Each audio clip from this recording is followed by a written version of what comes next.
کبریائی بڑائی تقدس اللہ وحدہ لا شریک لائق و زبا، جس کی نعمت رحمت برکت ہم پر اتنی زیادہ ہے، اس کا ہم اتنا بھی شکر بجا لائے کب درود اور سلامتی نازل ہو آخری رسول محمد رسول اللہ صلی اللہ علیہ وسلم پر، ان کے آل پر، ان کے اصحاب پر۔ بات چل رہی تھی گزشتہ جمعہ سے فرشتوں کی دعائیں پانے والے کون خوش نصیب ہیں، اسی موضوع کو آگے بڑھاتے ہوئے کہ وہ کون خوش نصیب لوگ ہیں جن کے حق میں فرشتے دعائیں بھی کرتے ہیں، جن پر فرشتے نازل ہوتے ہیں، جن کا ساتھ فرشتے دیتے ہیں، جن کی حفاظت فرشتے کرتے ہیں، جن کی مدد فرشتے کرتے ہیں۔ انشاءاللہ کچھ باتیں بتا کر اپنی بات کو ختم کروں گا۔ جنگ بدر رمضان کے مہینے میں سن 2 ہجری میں نبی کریم صلی اللہ علیہ وسلم اور صحابہ نے کفار و مشرکین کے ساتھ یہ جنگ لڑی۔ یہ اسلام کی سب سے پہلی جنگ ہے اور فیصلہ کن جنگ ہے۔ اس جنگ کے بعد مسلمانوں کی ایک دھاک جو ہے کفار و مشرکین پر بیٹھی۔ مسلمان کمزور سمجھے جاتے تھے، مختصر سمجھے جاتے تھے، مگر اس جنگ کے بعد اللہ تبارک و تعالی نے مسلمانوں کو فتح نصیب فرمائی۔ اور اگر آپ جنگ کے حالات کا جائزہ لیں گے، مسلمانوں کی جو تعداد تھی 313، کفار و مشرکین ان سے 3 گنا زیادہ، یعنی 1000 ان کی تعداد ہے۔ تیاری اگر دیکھی جائے، مسلمانوں کے پاس صحیح طور پر ہتھیار نہیں، سوار ہونے کے لیے سواری نہیں، کھانے پینے کے لیے صحیح طور پر غذا مسلمانوں کے پاس نہیں، بھوکے ہیں، پیاسے ہیں، نہتے ہیں، پیدل چل کر جا رہے ہیں۔ دوسری جانب اگر دیکھیں گے کفار و مشرکین کے لشکر کو ہتھیار سے بھی وہ لوگ لیس، کھانے پینے کے لیے دن میں 9-10 اونٹ ذبح کر کے کھا رہے ہیں، تعداد میں بھی مسلمانوں سے 3 گنا زیادہ ہے۔ اس کے باوجود بھی مسلمان غالب آئے، مسلمانوں کو فتح اللہ نے نصیب کی، کفار و مشرکین ہار گئے۔ بعد میں ان کو رہا نہیں گیا۔ غزوہ احد پیش آئی سن 3 ہجری میں، جب سے کفار و مشرکین شکست کھا گئے تھے، پریشان تھے کس طرح مسلمانوں سے انتقام لیا جائے، کس طرح مسلمانوں سے بدلہ لیا جائے۔ سن 3 ہجری میں ابو سفیان کی سپہ سالاری میں 3000 کا لشکر لے کر مدینہ کا رخ کرتے، 1 ہفتہ پہلے ہی نبی کریم صلی اللہ علیہ وسلم کو اس کی اطلاع مل جاتی ہے۔ آپ صلی اللہ علیہ وسلم صحابہ کرام سے مشورہ کرتے ہیں کیا کیا جائے۔ معاملہ اس طرح ہے، اللہ کے نبی کا یہ مشورہ تھا مدینہ ہی میں رہ کر ہم یہ جنگ لڑیں گے۔ اس دور میں مسلمانوں کے جو دشمن تھے، ایک تو کفار و مشرکین تھے، دوسری جانب یہود و نصارہ تھے، تیسری جانب منافقین کا ایک گروہ تھا جو سب سے زیادہ خطرناک تھا۔ مسلمانوں کے صفوں میں یہ لوگ رہتے تھے، مسلمانوں کے ساتھ اٹھتے بیٹھتے تھے، مسلمانوں کے ساتھ نماز پڑھتے تھے، مگر دل و جان سے یہ لوگ مسلمانوں اور اسلام کے خلاف دشمنی، حقد، کینہ، کپٹ چھپائے ہوئے تھے۔ جتنی سازشیں مکاریاں ممکن ان سے تھی، ساری کی ساری سازشیں یہ لوگ اسلام اور مسلمانوں کے خلاف انجام دیتے تھے۔ اللہ کے نبی نے یہ مشورہ دیا کہ مدینہ میں رہ کر جو ہے جنگ کی جائے۔ منافقین کا جو سردار تھا ابی بن کعب، اس کی بھی یہی عبداللہ بن ابی، اس کی بھی یہی رائے تھی کہ مدینہ ہی میں جو ہے رہ کر جو ہے جنگ کی جائے۔ تو عبداللہ ابن ابی کی بھی یہی رائے ہے اور نبی کریم صلی اللہ علیہ وسلم کی بھی یہی رائے تھی. مگر جو ہے نوجوان جو مسلمان تھے جن کو جنگ بدر میں شامل ہونے کا موقع نہیں ملا تھا، اللہ کے نبی سے کہا اللہ کے نبی جا کر ہم باہر جنگ کریں گے. اللہ کے نبی نے نوجوانوں کے جوش کو دیکھ کر ان کی بات مان لی. زرہ جنگ کا جو لباس اللہ کے نبی نے پہن لیا. صحابہ کو یہ محسوس ہونے لگا کہ ہم نے کہیں اللہ کے نبی کی رائے کا انکار تو نہیں کیا، کہیں اللہ کے نبی کے لیے ہم زبردستی تو ہم نے نہیں کر دی. تو صحابہ نے کہا اللہ کے نبی اگر آپ کی رائے ہے کہ مدینہ میں رہ کر لڑے تو چلو اسی کے لیے ہم لوگ تیار ہیں. اللہ کے نبی نے فرمایا کسی نبی کے لیے جائز نہیں ہے جنگ کا لباس پہننے کے بعد اس لباس کو اتار دیں. تو بہرحال مشورہ ہوا، نبی کریم صلی اللہ علیہ وسلم صحابہ کرام کو لے کر نکل پڑے. 1000 کا لشکر مسلمانوں کا اور سامنے 3000 کا لشکر. عبداللہ ابن ابی یہ کہتے ہوئے میرا مشورہ قبول نہیں کیا، اپنے 300 ساتھیوں کو لے کر پلٹ کر چلا جاتا ہے. مسلمان اب 700 باقی رہے تو ان میں سے بنو حارثہ بنو سلمہ 2 قبیلے تھوڑا ان کے دلوں میں کمزوری محسوس ہونے لگی. ہم لوگ پہلے ہی ان کے مقابلے میں 1/3 تھے، 1000 مسلمان ہیں اور 3000 کفار مشرکین کا لشکر ہے. عبداللہ ابن ابی جو ہے اپنا 300 ساتھیوں کا جتھا لے کر چلا گیا. اب تو ہم اور کم ہو گئے. تو کچھ صحابہ کے دلوں میں جو ہے پریشانی ان کو لاحق ہوئی، تشویش ان کو ہونے لگی. اللہ تبارک و تعالیٰ نے یہ آیت نازل فرمائی لَقَدْ نَصَرَكُمُ اللَّهُ بِبَدْرٍ وَأَنْتُمْ أَذِلَّةٌ. یاد کرو اس وقت کو جنگ بدر کے میدان میں تم لوگ جو ہے کمزور تھے، تب بھی اللہ تبارک و تعالیٰ نے تمہاری مدد فرمائی. اِذْ تَقُولُ لِلْمُؤْمِنِينَ جبکہ آپ اے نبی کہہ رہے تھے مومنوں سے لَن يَكْفِيَكُمُ اللَّهُ أَلَن يَكْفِيَكُمْ أَن يُمِدَّكُمْ رَبُّكُمْ. کیا تمہارے لیے یہ کافی نہیں ہے کہ تمہارا رب تمہارا پروردگار تمہاری مدد کرے بِثَلَاثَةِ آلَافٍ مِّنَ الْمَلَائِكَةِ 3000 فرشتوں کو بھیج کر منزلین جو یکے بعد دیگرے نازل ہوگی. تو اللہ کے نبی نے صحابہ کو جب دیکھا کچھ صحابہ پریشان ہو رہے ہیں تو کہا کہ یہ بات تمہارے لیے کافی نہیں کہ اللہ نے مجھ سے وعدہ کیا ہے 3000 فرشتوں کا لشکر اللہ بھیج کر تمہاری مدد فرمائے گا. تو جنگ احد میں اللہ کے نبی نے صحابہ اکرام کو تسلی دی ڈرنے کی کوئی بات نہیں.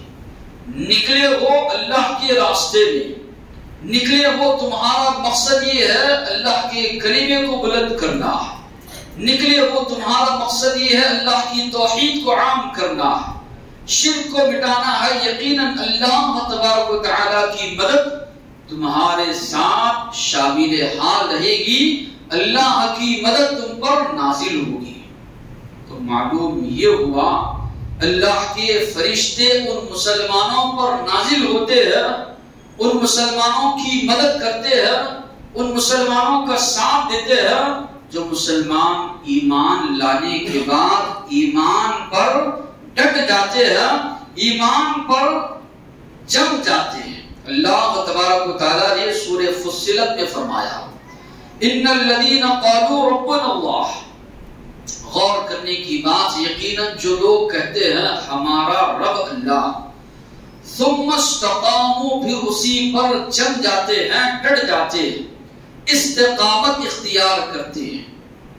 قرآن کی جو الفاظ ہے ان الذین قالوا ربنا اللہ، یقیناً جو لوگ یہ کہتے ہیں کہ ہمارا رب اللہ ہے، ثم استقاموا پھر اس کے بعد اس پر جم جاتے ہیں، ڈٹ جاتے ہیں، تتنزل علیہم الملائکہ ایسے لوگوں پر اللہ تبارک و تعالی فرما رہے ہیں فرشتے نازل ہوتے ہیں.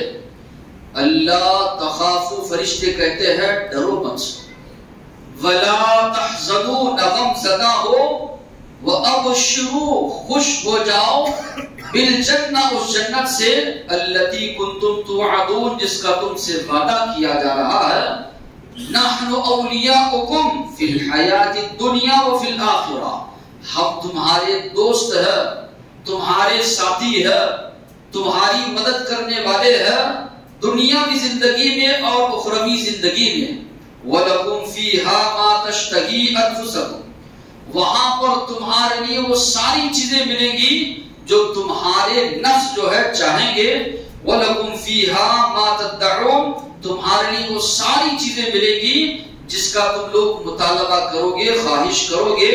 نُزُلًا مِّن غَفُورٍ رَحِيمٍ، یہ میزبانی ہے، مہمان نوازی ہے اس اللہ کی جانب سے جو معاف کرنے والا ہے، رحم کرنے والا ہے. تو استقامت کا معنی یہی ہے کہ ایک مسلمان ایمان لانے کے بعد اس پر ڈٹ جائے.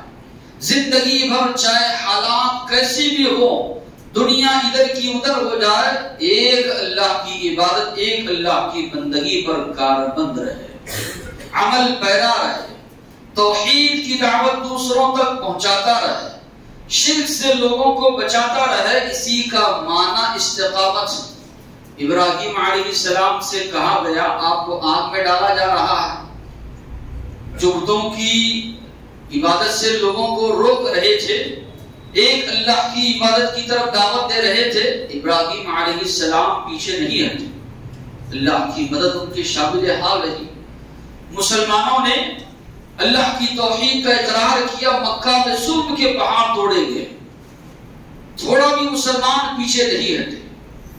ایسے ایسے مظالم ان پر ڈھائے گئے، روح انسان کی کانپ اٹھتی ہے جب ان مظالم کو پڑھتے ہیں، ان مظالم کو سنتے ہیں، انسان کی روح کانپ اٹھتی ہے. ویسے مظالم ان پر ڈھائے گئے، لیکن اس کے باوجود بھی بلال رضی اللہ عنہ کی زبان سے جو الفاظ نکلتے تھے، اللہ ایک ہے، اللہ احد، اللہ احد کے اللہ ایک ہے، یہی الفاظ ان کی زبان سے نکلتے تھے. تو یہی صحابہ مدینہ کو ہجرت کر کے آئے، برابر توحید کی دعوت پہنچاتے رہے. جنگ بدر کے میدان میں بھی اللہ نے کامیابی نصیب فرمائی. جنگ احد میں اس کے بعد جتنی بھی جنگیں ہوتی گئی، برابر اللہ کے فرشتے ان کی مدد کے لیے برابر آتے رہے. تو معلوم یہ ہوا ان مسلمانوں کی فرشتے مدد کرتے ہیں جو مسلمان جو ہے توحید کا اقرار کرنے کے بعد اس پر ڈٹ جاتے ہیں، ثابت قدم رہ جاتے ہیں، حالات سے سمجھوتا نہیں کرتے. حالات کبھی کبھی بگڑ جاتے ہیں تو لوگ ڈٹ جاتے ہیں، توحید کو ہاتھ سے چھوڑ دیتے ہیں. انبیاء کرام کا جو کام ہے توحید کی دعوت دینا، اس کو چھوڑ دیتے ہیں، ڈر جاتے ہیں. ڈرنا نہیں ہے حالات سے. انبیاء اللہ کے نبی اکیلے تھے مکہ میں، پھر کچھ مسلمان ہوئے، اس کے باوجود بھی گلی کوچوں میں گھوم گھوم کر اللہ کے نبی برابر توحید کی دعوت دیتے رہے. حج کے موسم میں مختلف جگہوں پر سے لوگ آتے، اللہ کے نبی جاتے، درخواست کرتے کون ہے جو اس اللہ کی دین کی دعوت کے معاملے میں میری مدد کرے گا، اس کے لیے میں جنت کی بشارت دیتا ہوں. مختلف قبیلوں کے پاس اللہ کے نبی جاتے، کہتے میری مدد کرو، جنت کی بشارت، جنت کی خوشخبری میں تم کو دینے کے لیے راضی ہوں. تو اللہ کے نبی اسی طرح صحابہ ڈٹ گئے. تو ہم دیکھتے ہیں اللہ کے نبی اور صحابہ تعداد میں بہت کم تھے، اسباب وسائل میں بہت کم تھے، اس کے باوجود بھی اللہ کے فرشتوں کا نزول پر ہوا. مسلمان کبھی بھی اسباب وسائل پر بھروسہ نہیں کرتے. مسلمانوں کا بھروسہ صرف اور صرف اللہ کی ذات پر ہوتا ہے. جس کام کے لیے ان کو وجود بخشا گیا ہے، پیدا کیا گیا ہے، یعنی توحید کی دعوت، برابر اس کو انجام دیتے ہیں. چاہے اس راستے میں کتنی بھی رکاوٹیں آئیں، اس کو جھیل جاتے ہیں، برداشت کرتے ہیں، مگر توحید کی دعوت دینے سے ایک مسلمان نہیں رکتا، شرک سے روکنے سے ایک مسلمان نہیں رکتا. تو آج بھی حالات جیسے بھی ہو، جو انبیاء کا کام ہے برابر ہم اس کو انجام دینا ہے، توحید کی دعوت دینا ہے، شرک سے لوگوں کو روکنا ہے، تبھی اللہ کی مدد بھی ہم کو آئے گی، اللہ کے فرشتے بھی ہماری مدد کے لیے جو ہے اتریں گے۔ اور اس کے بعد دوسری بات جو بتائی گئی ہے، وہ مسلمان جو اللہ کے نبی پر درود و سلامتی بھیجتا ہے، اللہ کے فرشتے بھی اس مسلمان کے حق میں دعائیں کرتے ہیں۔ اللہ کے نبی نے فرمایا ما من مسلم یصلی علی الا صلت علیہ الملائکہ، جو کوئی مسلمان مجھ پر درود و سلامتی بھیجتا ہے، جب تلک وہ مجھ پر درود و سلامتی بھیج رہا ہے، اللہ کے فرشتے اس پر جو ہے برابر سلامتی کی دعا اس کے حق میں کرتے ہیں۔ چاہو تو تم زیادہ سے زیادہ مجھ پر درود و سلامتی بھیجو، چاہو تو کم مجھ پر درود و سلامتی بھیجو۔ تو اللہ کے نبی پر جو مسلمان جب تلک درود و سلامتی بھیجتا ہے، اللہ کے نبی فرما رہے ہیں تب تلک تمہارے حق میں فرشتے دعا کرتے ہیں، تب تک تمہارے حق میں فرشتے سلامتی کی دعا کرتے ہیں۔ ایک مسلمان کے لیے یہ بہت بڑا احسان ہے، اللہ نے خود اس کو احسان قرار دیا۔ لقد من اللہ علی المؤمنین اذ بعث فیہم رسولا منہم، اللہ نے کہا اللہ نے بہت بڑا احسان کیا مومنوں پر، انہی میں سے ایک رسول بنا کر اللہ نے مبعوث کیا، اللہ کے نبی کی بعثت۔ یہ اللہ کا بہت بڑا احسان ہے کہ اللہ کے نبی کو اللہ نے ہمارے لیے ہدایت کا ذریعہ بنایا۔ پتہ نہیں آج ہم بھی کن پتھروں کے سامنے یا کن جانوروں کے سامنے اپنا ماتھا رگڑ رہے ہوتے، مخلوقات کی عبادت میں لگے ہوئے ہوتے۔ یہ اللہ تبارک و تعالیٰ کا کرم ہے کہ اللہ نے اللہ کے نبی کو بھیجا۔ اللہ کے نبی نے رات دن تک کوشش کر کے لوگوں تک ہدایت کی دعوت، دین اسلام کی دعوت اللہ کے نبی نے پہنچائی، اور آج وہ دین اسلام کی نعمت ہم تک پہنچی ہے۔ ایک اللہ کی عبادت بندگی آج ہم کر رہے ہیں، تو یقیناً اس کے لیے ذریعہ جو سب سے بڑا ہے وہ آپ صلی اللہ علیہ وسلم۔ بے پناہ محبت اللہ کے نبی کی ہمارے دلوں میں ہونی چاہیے۔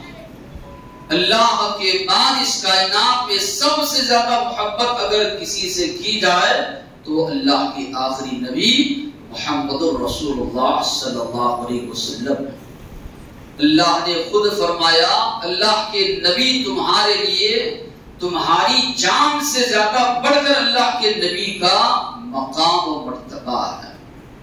اللہ کے نبی کی سیرت جب ہم پڑھتے ہیں، امت کے لیے جو مہربان تھے اللہ کے نبی، امت کے لیے جو فکر مند تھے، سوچتے ہیں پریشان ہو جاتا ہے کہ اللہ کے نبی کو اتنی محبت تھی اپنی امت سے، تو اس سے زیادہ محبت ہم کو اللہ کے نبی سے، اللہ کے نبی کی سنتوں سے، اللہ کے نبی کے طور طریقے سے، اللہ کے نبی کی احادیث سے، اللہ کے نبی کی رہن سہن سے، سیرت سے ہم کو لگاؤ اور محبت ہونی چاہیے۔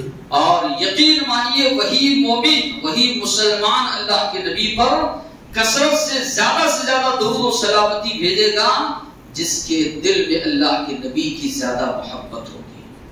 جس کے دل میں اللہ کے نبی کی محبت نہیں ہوگی وہ نہیں بھیجے گا۔ نبی کریم صلی اللہ علیہ وسلم نے فرمایا اول الناس بی یوم القیامہ، قیامت کے دن تم میں سب سے زیادہ مجھ سے قریب وہ شخص ہوگا جو مجھ پر سب سے زیادہ درود و سلامتی بھیجنے والا ہوگا۔ اللہ کے نبی کے صحابہ بڑے خوش نصیب ہیں، دنیاوی زندگی میں اللہ کے نبی کا ساتھ ان کو نصیب ہوا۔ اللہ کے نبی کی صحابیت کا شرف ان کو اللہ نے بخشا، سب سے بہترین لوگ۔ لیکن اسی پر وہ اکتفا نہیں کہ اللہ کے نبی سے یہی امید وہ لگاتے تھے کہ اللہ کے نبی جنت میں آپ کا ساتھ ہم کو نصیب، کئی واقعات آپ کو ملیں گے۔ صحابہ کی یہی خواہش ہوتی تھی اللہ کے نبی کا ساتھ ہمیں جنت میں نصیب ہو جائے۔ دنیا میں اکتفا کافی نہیں ہوا، جنت میں بھی اللہ کے نبی کا ساتھ وہ لوگ جو ہے مانگتے رہے. تو اللہ کے نبی فرما رہے ہیں مجھ سے قیامت کے دن سب سے زیادہ قریب وہ ہوگا جو مجھ پر سب سے زیادہ درود و سلامتی بھیجنے والا ہوگا. ان اللہ و ملائکتہ یصلون علی النبی. انداز آپ دیکھیے، اللہ تعالیٰ نے پہلے اپنا تذکرہ کیا، اس کے بعد فرشتوں کا تذکرہ کیا، اس کے بعد اہل ایمان کو حکم دیا. یقیناً اللہ اپنی رحمتیں نازل کرتا ہے محمد صلی اللہ علیہ وسلم پر. اللہ کے فرشتے محمد صلی اللہ علیہ وسلم کے حق میں رحمت کی دعائیں کرتے ہیں. یا ایھا الذین آمنوا صلوا علیہ وسلموا تسلیما. ایمان والو تم بھی اللہ کے نبی پر درود و سلامتی بھیجو. انداز آپ قرآن کا دیکھیں، اللہ نے کیا انداز اپنایا کہ اللہ بھی جو ہے رحمتیں نازل کر رہا ہے. اللہ کے سارے فرشتے رحمت کی دعائیں کر رہے ہیں. ایمان والو تم بھی اللہ کے نبی پر درود و سلامتی بھیجو. اللہ کے نبی نے فرمایا ایک مرتبہ درود و سلامتی مجھ پر بھیجو گے 10 رحمتیں اللہ تم پر نازل فرمائے گا. اللہ کے نبی سے محبت کی بہت بڑی علامت ہے، ثواب بھی ہے اور اللہ کے نبی کی قرب کا ذریعہ بھی ہے. اللہ کے نبی نے کہا جمعہ کا دن سارے ایام میں سب سے افضل دن ہے، اس دن میں زیادہ سے زیادہ مجھ پر درود و سلامتی بھیجو. تو یہ عمل بھی فرشتوں کی دعا حاصل کرنے کا عمل ہے کہ کثرت سے اللہ کے نبی پر درود و سلامتی جو ہے بھیجی جائے. اسی طرح کسی بیمار کی بیمار پرسی کرنا، اگر وہ واقعی میں جو ہے محتاج ہے، اللہ نے دیا ہے بیماری کے معاملے میں، علاج کے معاملے میں اس کی مدد کرنا. ایک تو ایک مسلمان کی دوسرے مسلمان پر جو حقوق بتائے گئے ہیں ان میں سے ایک یہ بھی حق ہے کہ ایک مسلمان دوسرے مسلمان کی عیادت کرے، بیمار پرسی کرے. اللہ کے نبی نے فرمایا ما من مسلم یعود مسلما. جو کوئی مسلمان کسی مسلمان کی بیمار پرسی کے لیے جاتا، عیادت کے لیے جاتا ہے، غدوۃ صبح میں جاتا ہے، الا صلی علیہ 70,000 70,000 فرشتے اس کے حق میں دعا کرتے حتی یمسی، یہاں تک کہ شام ہو جائے. اندازہ آپ نہیں لگا سکتے. اللہ کے نبی فرما رہے ہیں صبح میں اگر کوئی مسلمان کسی مسلمان کی بیمار پرسی کرتا ہے، عیادت کرتا ہے، شام تلک 70,000 فرشتے اس کے حق میں دعا کرتے ہیں. اگر کوئی مسلمان کسی کی شام میں بیمار پرسی کرتا ہے، صبح تک 70,000 فرشتے اس کے حق میں دعا کرتے ہیں. جب تلک وہ بیمار کے پاس بیٹھا ہے، اللہ کے نبی نے فرمایا وہ جنت کے بیگوں میں بیٹھا ہے، جنت کے باغات میں وہ مسلمان بیٹھا ہے جب تک کسی کی بیمار پرسی وہ کر رہا ہے. تو معلوم یہ ہوا ایک مسلمان کی بیمار پرسی کرنا یہ بھی وہ عمل ہے جو فرشتوں کی دعائیں جن کو ملنے والی ہے. اللہ کے نبی نے فرمایا قیامت کے دن اللہ بندے سے پوچھے میں بیمار تھا، میری بیمار پرسی کے لیے تو آیا نہیں. بندہ کہے گا اللہ تو رب العالمین ہے، تو کیسے بیمار ہو سکتا ہے؟ کہا میرا فلاں بندہ بیمار تھا. اگر اس کی بیمار پرسی تو کرتا تو اس کے پرسان حال کے لیے جاتا، یقیناً مجھے وہاں پاتا، یعنی میری رضامندی تو وہاں پاتا. ایسے حدیث میں کئی سوالات ہیں، ان میں سے ایک سوال یہ بھی کیا گیا کہ اللہ تعالیٰ سوال کرے کہ میں بیمار تھا، یعنی فلاں بندہ بیمار تھا، تجھے معلوم تھا، اس کے باوجود بھی تو اس کی بیمار پرسی کے لیے نہیں گیا. اللہ کے نبی جاتے تھے، لا بأس طہور انشاءاللہ، اللہ کے نبی تسلی دیتے تھے، گھبرانے کی بات نہیں، ڈرنے کی بات نہیں. اللہ نے چاہا یہ بیماری تمہارے گناہوں کو پاک کرنے والی بن جائے گی، اللہ نے چاہا تمہارے لیے شفا مل جائے گی. شفا کے لیے دعا بھی اللہ کے نبی کرتے. ایک یہودی لڑکا جو اللہ کے نبی کی خدمت کرتا تھا بیمار ہوا، اللہ کے نبی اس کے پاس گئے، اسلام کی دعوت اس کو دی. اس کے والد اس کے سرہانے کھڑے، اپنے والد کی طرف نگاہ اٹھا کر دیکھتا ہے، تو اس کے والد کہتے ہیں اطع ابا القاسم، محمد صلی اللہ علیہ وسلم جو کہہ رہے باپ مان، کلمے کا اقرار کرتا ہے، اللہ کے نبی اس کے پاس سے نکلتے ہیں کہتے ہیں افلح، کامیاب ہوا، ساری تعریف اللہ کے لیے جس نے اس کو ہدایت کا راستہ بتلایا۔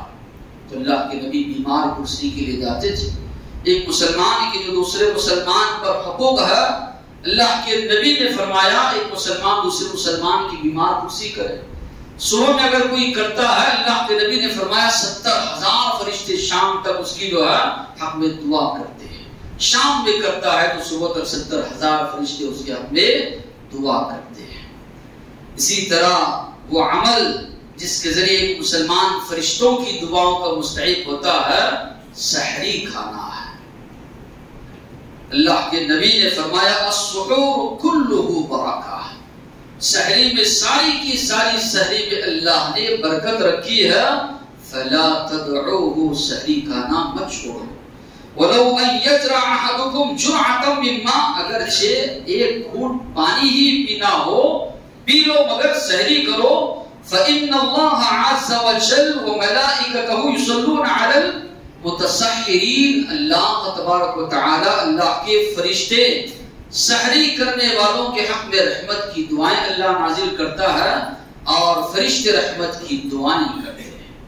اور واقعی میں وہی معلوم ہوتا ہے، بقیہ ایام میں آدمی ناشتہ کرتا ہے، دیگر چیزیں بھی کھاتا ہے، دوپہر میں تھوڑی دیر آئے چکرانے لگ جاتا ہے، مگر سحری نے اللہ نے اتنی برکت رکھی ہے، مسلمانوں کا چھوٹا بچہ ہے 8 سال کا 9 سال کا 14.5 گھنٹے وہ بھوکا پیاسا رہ رہا ہے، تو واقعی میں جو نبی کریم صلی اللہ علیہ وسلم نے فرمایا سحری میں اللہ تبارک و تعالی نے برکت رکھی ہے، اللہ کے فرشتے برکت کی دعائیں کرتے ہیں، رحمت کی دعائیں کرتے ہیں سحری کرنے والوں کے حق میں۔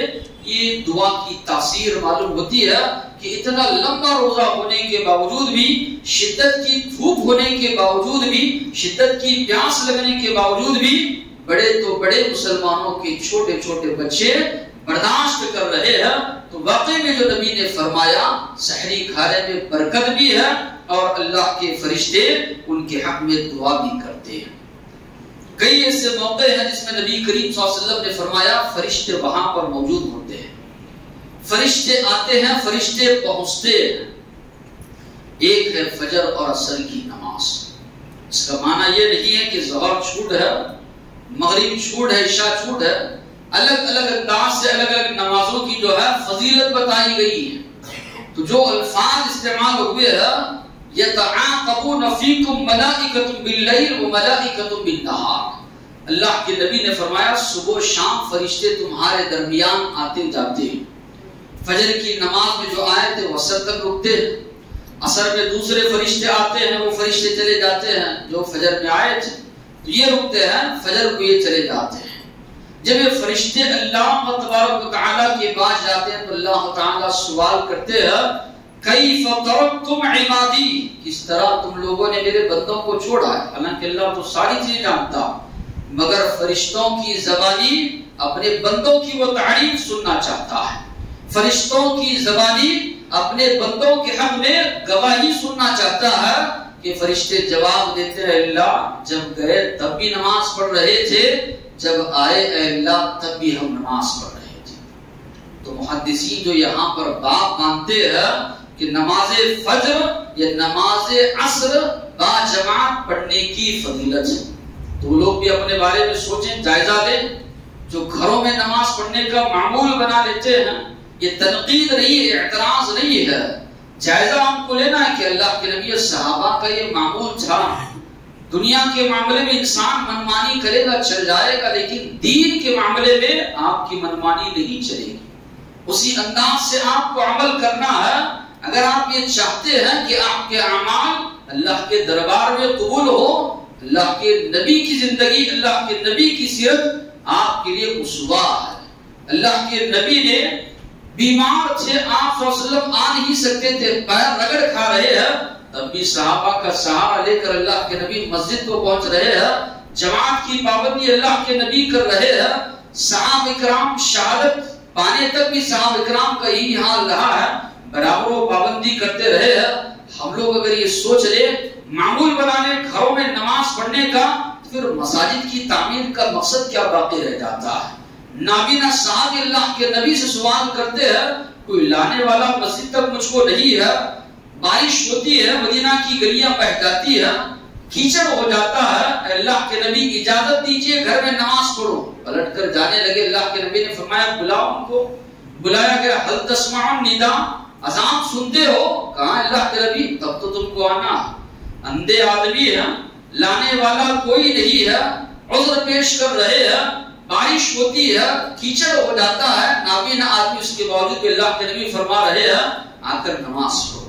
تو ایک مسلمان کو جائزہ لینا ہے یہ ساری چیزیں رکھ کر کہ کیا واقعی میں ہم لوگ اللہ کے نبی کی سیرت کی پیروی کر رہے ہیں، دین کے معنی میں جو ہے جیسے من چاہے عمل ہم جو ہے کر رہے ہیں. یہ جائزہ ہم کو لینا ہے. تو یہاں پر یہ بات بتائی گئی فرشتے آتے ہیں فجر میں بھی اور عصر تک رہتے ہیں، یعنی ظہر میں بھی وہ جائزہ لے رہے ہیں اور جو عصر میں آ رہے ہیں فجر تک وہ فرشتے موجود رہ رہے ہیں.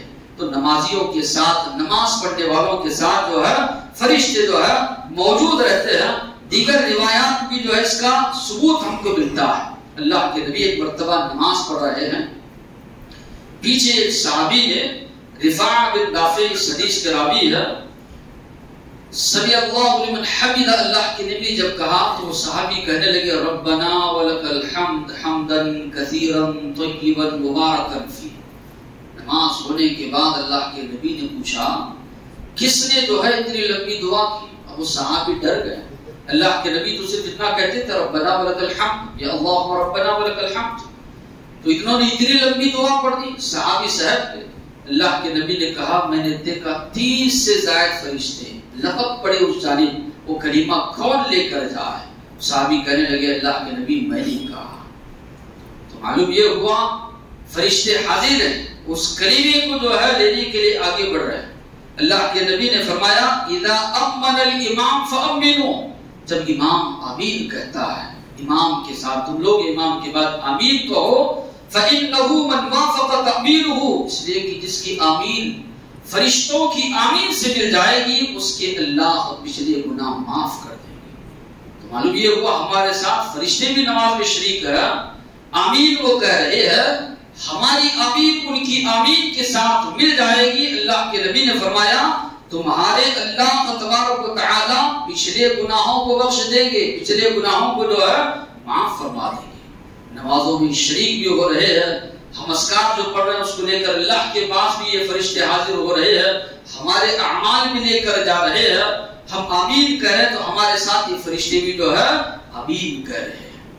اسی طرح مجالس ذکر کہ جہاں پر مسلمان بیٹھے کتاب و سنت کی باتیں ایک دوسروں کو پھیلا رہے ہیں، کتاب و سنت کی باتیں ایک دوسروں کو بتا رہے ہیں، ایسی مجلسوں میں بھی جو ہے فرشتے نازل ہوتے ہیں، فرشتے پہنچتے ہیں. نبی کریم صلی اللہ علیہ وسلم نے فرمایا کچھ فرشتوں کو اللہ تبارک و تعالی نے مقرر کیا ہے، زمین میں ادھر ادھر گشت کرتے رہتے ہیں، تلاش کرتے رہتے ہیں کہاں مسلمان جمع ہیں. اللہ رسول کی باتیں ہو رہی ہیں، کتاب و سنت کی باتیں ہو رہی ہے، ذکر و نصیحت کی جا رہی ہے، دیکھتے ہیں تو دوسرے فرشتوں کو بھی آواز دیتے ہیں. وہ فرشتے بھی جمع ہوتے، اتنی زیادہ تعداد میں فرشتے جمع ہوتے ہیں. اللہ کے نبی نے فرمایا ان کی تعداد اتنی ہوتی ہے آسمان تک وہ پہنچ جاتے ہیں. جب آسمان پر وہ فرشتے چلے جاتے ہیں اللہ ان کو سوال کرتے ہیں کہاں سے آ رہے ہیں؟ فرشتے جواب دیتے ہیں فلاں جگہ سے آ رہے ہیں جہاں پر تیرے بندے آپس میں ذکر و نصیحت کرتے ہوئے بیٹھے تھے وہاں سے آ رہے. اللہ تعالی سوال کرتے ہیں کیا میرے بندوں نے مجھے دیکھا ہے؟ فرشتے جواب دیتے نہیں. تو اللہ تبارک و تعالی سوال کرتے ہیں اگر مجھے وہ دیکھ لیتے تو فرشتے جواب دیتے اے اللہ اور زیادہ تیری حمد و ثنا بیان کرتے اور تیری تکبیر بیان کرتے اور تیری پاکی بیان کرتے اور تیری بڑائی بیان کرتے اگر تیرے بندے دیکھ لیتے. اللہ تعالیٰ سوال کرتے ہیں کیا وہ مانگ رہے تھے؟ اے اللہ تجھ سے وہ جنت کا سوال کر رہے تھے. اللہ تعالیٰ سوال کرتے ہیں اگر وہ جنت کو دیکھ لیں، اے اللہ اگر جنت کو دیکھ لیں اور زیادہ ان کی جستجو طرف بڑھ جائے گی کہ کسی نہ کسی طرح جنت کو حاصل کریں. اللہ تعالیٰ سوال کرتے ہیں کس چیز سے پناہ مانگ رہے تھے؟ اللہ جہنم سے پناہ مانگ رہے ہیں۔ سوال کرتے ہیں کیا انہوں نے جہنم کو دیکھا ہے؟ اللہ تعالیٰ جواب، فرشتے جواب دیتے ہیں نہیں اللہ جہنم کو دیکھا نہیں۔ اللہ تعالیٰ سوال کرتے ہیں اگر جہنم کو دیکھ لیں گے اے اللہ اور کوشش کریں کسی نہ کسی طرح جہنم سے بچ جائیں۔ تو اللہ تعالیٰ فرشتوں کو گواہ رکھ کر کہتے ہیں فَأُشْهِدُكُمْ أَنِّي قَدْ غَفَرْتُ لَهُمْ، گواہ رہو میں نے ان سب کو معاف کر دیا۔ ایک فرشتہ کہتا ہے اے اللہ ایک بندہ اس میں جا رہا تھا کسی کام سے آیا تھا بیٹھ گیا، مقصد اس کا آ کر بیٹھنا نہیں تھا، اللہ تعالیٰ فرمائیں گے اس کو بھی معاف کر دیتا۔ ایسے لوگوں کی مجلس میں بیٹھا ہے وہ جہاں پر اللہ کا ذکر چل رہا ہے، کتاب و سنت کی باتیں چل رہی ہے، ان کے ساتھ بیٹھنے والا کبھی نامراد جو ہے نہیں ہوگا۔ تو معلوم یہ ہوا ایسے مجلسوں میں بھی جہاں پر کتاب و سنت کی باتیں ہوتی ہے اللہ کے فرشتے آتے ہیں۔ اسی طرح قرآن مجید کی تلاوت، قرآن مجید اگر کوئی تلاوت کرتا ہے اللہ تعالیٰ بھی بہت زیادہ پسند کرتے ہیں اچھے انداز سے قرآن مجید کی تلاوت کی جائے۔ اسید بن حضیر رضی اللہ عنہ فرماتے ہیں رات میں میں نماز پڑھ رہا تھا، قریب میں میرا بچہ سو رہا ہے، اسی کے قریب میں گھوڑا بندھا ہوا ہے، سورہ بقرہ کی تلاوت میں کر رہا ہوں، میرا گھوڑا بدک رہا ہے۔ جیسے ہی سورہ بقرہ کی تلاوت کرتے کرتے میں رک گیا، گھوڑا بھی بدکنا رک گیا، پھر میں تلاوت شروع کیا تو پھر وہ بدک رہا ہے، پھر میں رک گیا تو وہ بھی رک گیا۔ میں نے جلد سے جلد نماز ختم کی، اپنے بچے کو وہاں سے ہٹایا، آسمان کی طرف نگاہ اٹھا کر دیکھا تو چھتری کی شکل کی کوئی چیز نظر آ رہی ہے جس میں روشنی بھی مجھے نظر آ رہی ہے چراغ کی مانند۔ اللہ کے نبی سے جا کر میں نے اس کا تذکرہ کیا، اللہ کے نبی نے فرمایا وہ فرشتے تھے جو رحمت لے کر برکت لے کر تمہارے گھر پر اس کا نزول فرما رہے تھے، کاش کہ تم تلاوت کرتے جاتے صبح تک۔ اللہ کی قسم مدینہ کے لوگ جو ہے ان فرشتوں کو دیکھ لیتے، مدینہ کے سارے لوگ ان فرشتوں کو دیکھ لیتے۔ تو آج یہ بھی ہمارے گھروں میں ماحول ہونا ہے، قرآن مجید کی تلاوت، قرآن مجید کی آواز ہمارے گھروں سے آنی ہے۔ اللہ کی رحمت، اللہ کے فرشتے نازل ہوتے ہیں ان گھروں پر جہاں پر قرآن مجید کی تلاوت ہوتی ہے۔ ہمارا یہ معمول ہونا چاہیے، یہ بھی جائزہ لینا ضروری ہے کہ کتنی دیر ہم قرآن مجید گھروں میں بیٹھ کر تلاوت کرتے ہیں، یا ہمارے بچوں کو لے کر ہم بیٹھتے ہیں گھروں میں قرآن مجید پڑھنے کے لیے، کیا ہمارا معمول ہے؟ اللہ کے نبی یہاں پر صحابی سے کہہ رہے ہیں وہ فرشتوں کی جماعت تھی، وہ فرشتے تھے جو تمہارے گھر پر رحمت کا نزول کرنے کے لیے آئے تھے، کاش کہ تم پڑھتے رہتے، صبح تک اگر پڑھتے رہتے، اللہ کی قسم مدینہ کے سارے لوگ جو ہے ان فرشتوں کو دیکھ لیتے۔ تو یہ اعمال ہے جن کی وجہ سے فرشتوں کا نزول ہوتا ہے، فرشتے آتے ہیں اللہ کی جانب سے، رحمت برکت جو ہے ان گھروں پر ان لوگوں پر نازل ہوتی ہے۔ اللہ سے دعا ہے ان اعمال کو بجا لانے کی توفیق عطا فرمائے۔ الحمدللہ